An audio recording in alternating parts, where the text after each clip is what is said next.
Barchangizga assalomu alaykum, hurmatli tomoshabin do'stlar. Bugun yana bitta nasos. Sizlar mana suvni ko'rib turibsizlar, oqishini loyiha, vujudi qum suv. Bu yerda biz chuqurligi hech qancha emas. Mana chuqurligini ko'rsatamiz. 1 metr ham chiqib chiqmaydi.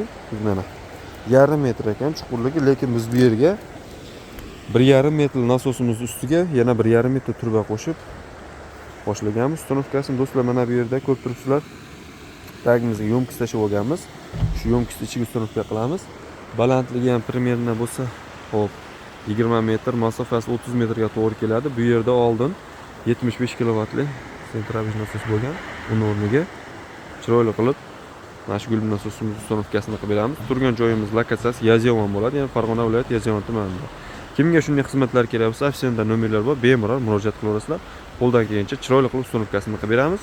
Suv chiqish jarayonini ham keyingi videolarda yuklab boramiz. Bizdan uzoqlashmaysizlar. Rahmat hammaga. Like bosib, qo'llab-quvvatlab qo'yinglar.